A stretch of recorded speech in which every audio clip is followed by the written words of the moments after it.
Semoga yang subscribe, like, comment, and share diberikan kemudahan dalam setiap urusannya, amin.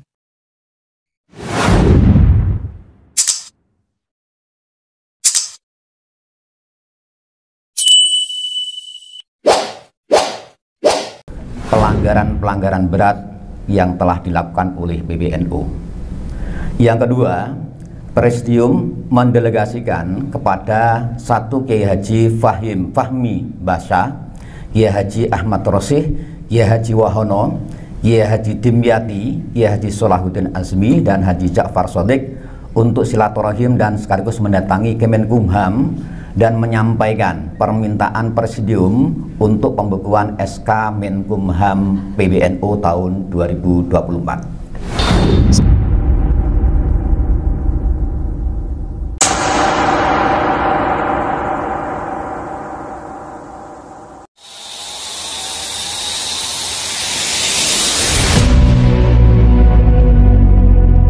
Teman media yang saya hormati, hari ini seharian kita telah melaksanakan konsolidasi nasional persiapan menjelang pelaksanaan atau langkah-langkah lebih lanjut dari amanah Bangkalan untuk melaksanakan muktamar luar biasa Nahdlatul Ulama, di mana sudah beredar argumentasi yang diantaranya adalah untuk dengan tujuan utama adalah untuk menyelamatkan NU Jam'iyah Nahdlatul Ulama agar kembali ke khitoh, kembali ke mandat konstitusi Nahdlatul Ulama, yaitu Qonun Asasi, ADART, dan khitoh 1926.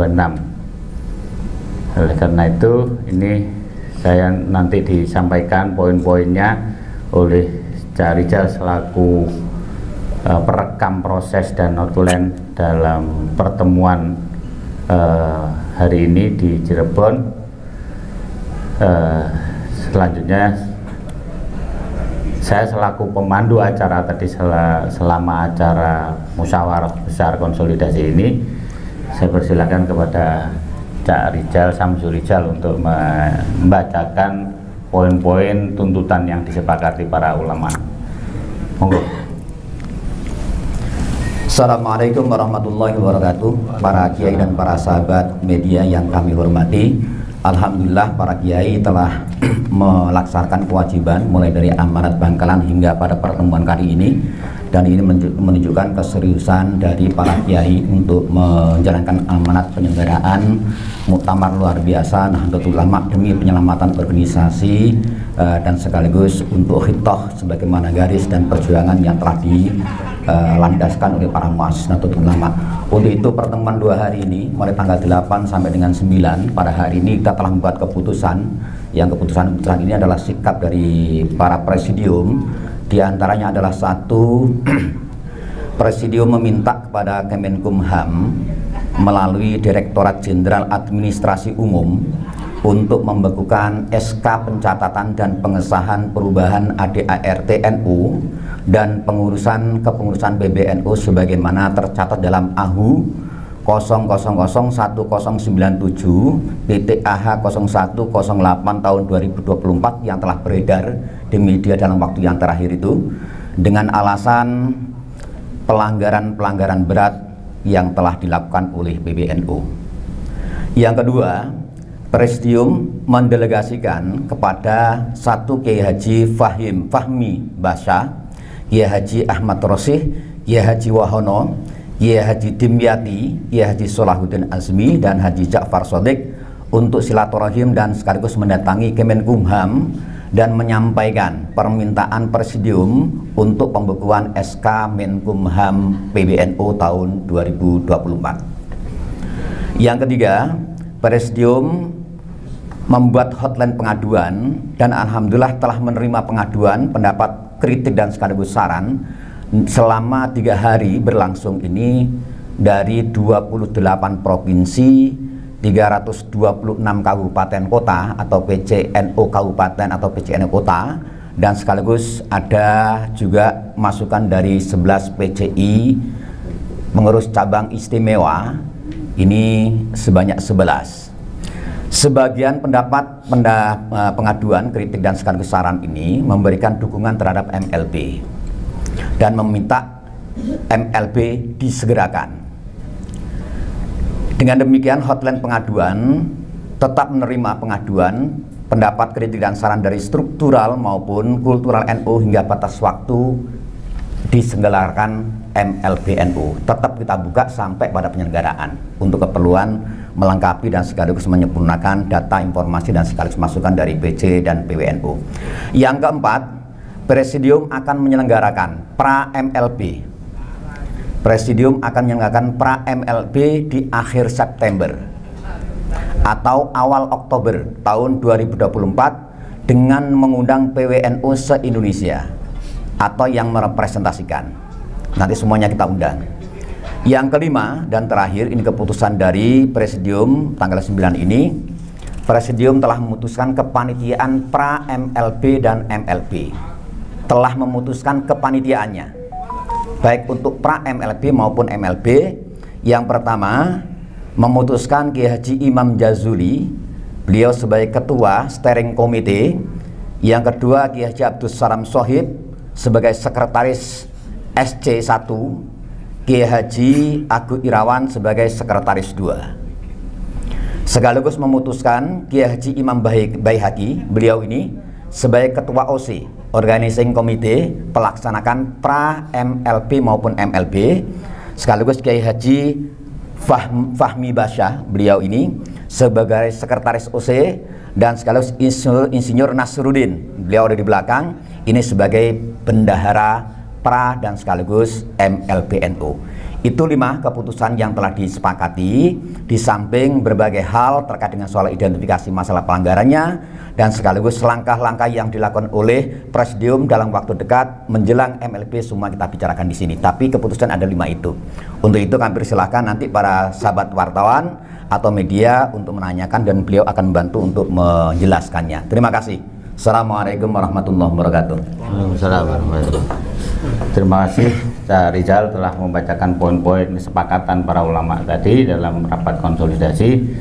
Selanjutnya dipersilakan jika ada yang masih ingin dipertanyakan atau diperdalam lebih lanjut. Intinya adalah langkah-langkah ini merupakan dukungan yang semakin menguat dari bawah. Hampir setiap hari HP kita masing-masing ini mendapat WA maupun telepon dukungan dari lapisan Nahdliyin di bawah, baik ada yang dari struktural maupun yang non struktural. Mereka sebetulnya betul-betul sudah merasa resah dengan situasi NU hari ini dan menginginkan perubahan mendasar. Ada restrukturisasi yang hanya bisa dilakukan dengan muktamar luar biasa. Dukungan terus mengalir sehingga kita semakin yakin, semakin mantap untuk melangkah bahwa ini merupakan amanah dari warga Nahdliyin, selain juga amanah dari para kiai sepuh yang juga kebetulan sudah memberi restu kepada kita untuk melangkah lebih lanjut, dan kita yakin untuk melakukan itu. Itu saya persilakan, monggo. Dari mana? Khalid Pak, dari Net TV. Saya ingin dari Net TV. Mungkin kebijakan apa yang diperlukan adanya MLB ini secara rinci gitu? Apa kebijakan PBNU apa yang dijelaskan lagi gitu? Pelanggaran apa yang menurut ini perlu dibukukan? Iya. Sudah. Sedikit nanti ditambahi Rizal karena ya data tentang pelanggaran ADRT-nya bahkan pasal per pasalnya sudah diidentifikasi, terutama dalam nanti semua media dikasih ini. Dikasih ini, di sini lengkap argumentasinya. Jadi kita sudah menangkap pelanggaran itu baik pada tataran mandat konon asasi. Banyak pelanggaran-pelanggaran di ADRT, di pasal-pasal. Nanti bisa dibaca di situ yang sudah teridentifikasi pasal-pasal apa saja yang sudah dilanggar, termasuk terutama adalah yang terakhir tentang Khitoh Nahdlatul Ulama 1926 yang itu merupakan bagian juga dari ADART yang itu secara nyata dan terang benderang dilanggar oleh PBNU. Mungkin Pak Jafar bareng. Oh, Pak Jafar mana? Banyak sekali keluhan, keresahan di struktur-struktur NU, bahkan di ulama-ulama NU sebagai basis moral NU, adanya pemecatan-pemecatan, adanya caretaker kan gitu, yang semua itu dilakukan tanpa melalui proses organisasi secara sempurna begitu, atau secara terbuka dan transparan, dan sudah jauh melenceng atau jauh meninggalkan budaya-budaya KNU-an, yaitu mengedepankan tabayun begitu. Nah, ini banyak sekali keluhan-keluhan. Apa yang kita sampaikan ini adalah hasil dari refleksi presidium yang kemudian kita uji di dalam hotline yang sudah kita sampaikan ke publik. Ternyata hotline itu pun merespon hal yang sama dan dikuatkan oleh pendapat atau saran-saran dari beberapa ulama-ulama NU, selaku terutama ulama-ulama pesantren sebagai pendiri daripada Nahdlatul Ulama ini. Jadi itu sahabat-sahabat mungkin yang bisa saya sampaikan sebagai ulasan awal apa sebenarnya pelanggaran berat itu. Ini dari jalan menambahkan dan sekaligus menegaskan ya, pertama bahwa telah disampaikan oleh Kiai Haji Imam Baihaqi bahwa semua sudah ditulis dalam risalah Bangkalan ini secara keseluruhan. Ini kami sempurnakan melalui pengaduan atau hotline, dan hotline ini dari ratusan yang telah masuk ini kami simpulkan ada 4 pelanggaran yang menurut publik atau kultural dan struktural NU itu melalui hotline itu disampaikan pada kami. Yang pertama ini PBNU dinilai melanggar Hito An-Nahdiyah. Hito ini salah satu dari konstitusi NU. Di samping yang utama itulah Qonun Asasi yang dibuat oleh Mbah Hadratus Syekh Kiai Hasyim Asy'ari, yang itu adalah memuat pokok pikiran, gagasan, batin, dan jiwa yang bersumber dari Al-Quran, Hadis, dan sekaligus asar. Itu landasan etik dan sekaligus landasan ilmiah dan sekaligus penegasan tentang kekompakan dan kesatuan Nahdlatul Ulama. Bahwa kemudian karena pelanggaran Hito ini yang artinya PBNU lebih aktif berpolitik dan sebagainya, itu membuat perpecahan dan lain sebagainya. Itu adalah logika salah satu ini. Tidak kami jelaskan lebih jauh. Yang kedua, ini pelanggaran yang disampaikan oleh melalui hotline ini dan sekaligus menyempurnakan kajian kami adalah PBNU dinilai intervensi terhadap pansus haji oleh DPR RI ini kan.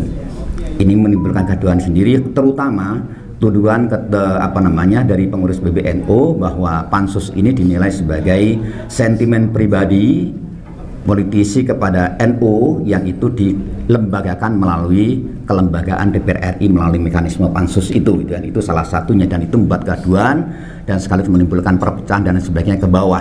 Itu yang kedua. Yang ketiga ini adalah PBNU dinilai ini telah merubah wajah Jam'iyah menjadi korporasi industri ekstraktif sumber daya alam. Dan ini mencederai Qonun Asasi 1, yang kedua adalah fatwa-fatwa keagamaan terkait dengan soal dalam tanda kutip rahmatan lil alamin, perlakuan yang baik terhadap sumber daya alam, dan ternyata bahwa PBNU ini melakukan langkah-langkah kebalikan dari norma dan sekaligus nilai yang semestinya dijaga. Kira-kira begitu secara umumnya yang soal tambang ini. Yang keempat, PBNU dinilai merusak persatuan dan kesatuan Jam'iyah serta Jamaah Nahdlatul Ulama. Ini sebagaimana disampaikan oleh Pak Ja'far tadi itu terkait soal kebijakan-kebijakan struktural di NU dalam konferensi, dalam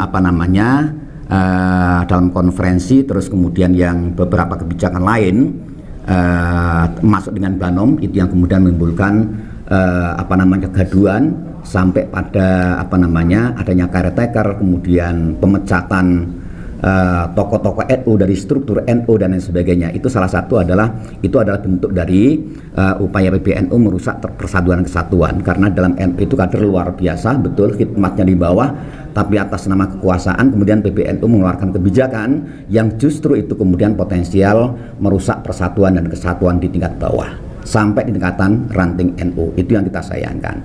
Empat hal itu yang kemudian kita tangkap dari hotline melengkapi kajian kami dalam risalah ini. Nah, kira-kira itu salah satu beberapa alasannya.